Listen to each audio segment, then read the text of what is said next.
आप जो नाक के सामने से सीधे अगर जाइएगा तो 10 से 12 किलोमीटर दूर पर दरभंगा जिला आ जाएगा और वहां पे सुपौल बाजार में हमारा घर है। पिताजी मछली मारते थे, दादाजी मछली मारते थे। ऐसे घर में हम जन्म लिए और ऐसे परिवार में जन्म लेना आप समझ सकते हैं कि कितना बचपन जो है अभाव की जिंदगी में मैंने जिया होगा। लेकिन मैंने 18 साल की उम्र में, जिस उम्र में बच्चा अपने माँ बाप, अपने रिश्तेदार, अपने गांव में खेलने कूदने का जो उम्र होता है, उस उम्र में मैं अपने घर को छोड़कर मुंबई जैसे शहर चला गया। वहां मजदूरी किया, मेहनत किया। मात्र 900 रुपया महीना, 30 रुपया रोज पर मैं मजदूरी करता था और माता पिता के आशीर्वाद से, संघर्ष के बदौलत, मेहनत के बदौलत मुंबई जैसे शहर जो बिहार से 2000 किलोमीटर दूर, वहां पर जाकर हमने कामयाबी का झंडा गाड़ा।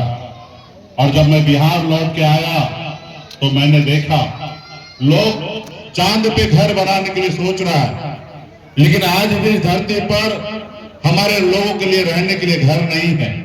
उनके घर पर जाने के लिए रास्ते नहीं है।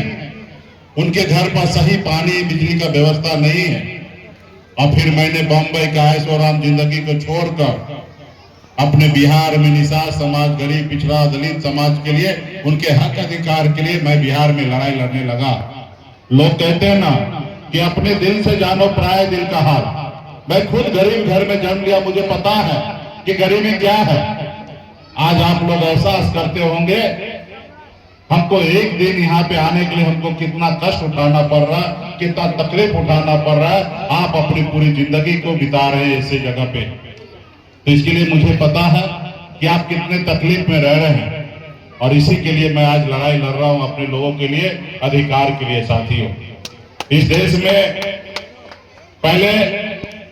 ये देश पहले गुलाम था।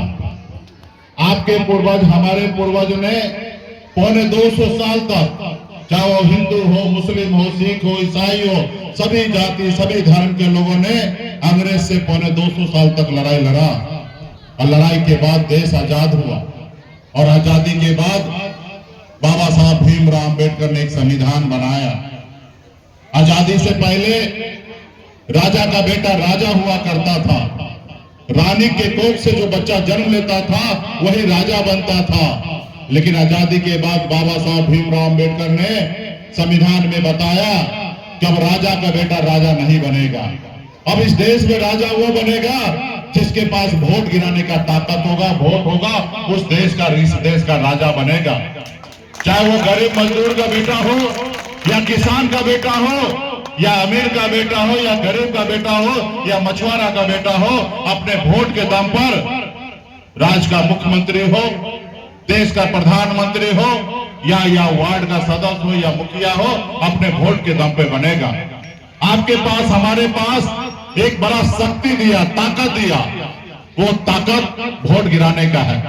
चाहे इस हिंदुस्तान के सबसे अमीर व्यक्ति, चाहे वो मुकेश अंबानी क्यों ना हो, उसका वोट अगर गिरेगा, उसके वोट का भी वैल्यू एक होगा और आप गरीब मजदूर का भी वोट का कीमत एक ही होगा। साथियों, ये ताकत आपको मिला और जिन लोगों ने ये ताकत को समझा, उस समाज को, उस व्यक्ति की जिंदगी में उजाला आया।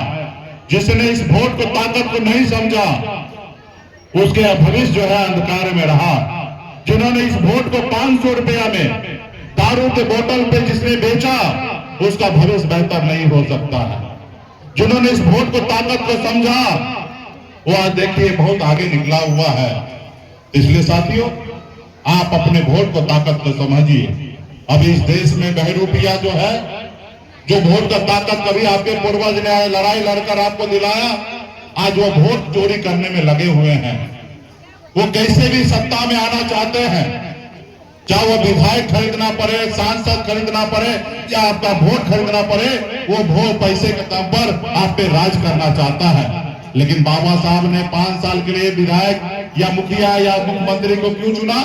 इसलिए चुना कि 5 साल में अगर ये अच्छे काम करेंगे तो जनता दोबारा इनको जीत के फिर से मुख्यमंत्री बनाए। अगर 5 साल में अच्छे काम नहीं करेंगे तो इनको कान पकड़ के उतारने का काम ये जनता करेंगे। क्योंकि इस लोकतंत्र में जनता जो है वो मालिक है। चाहे वो सीएम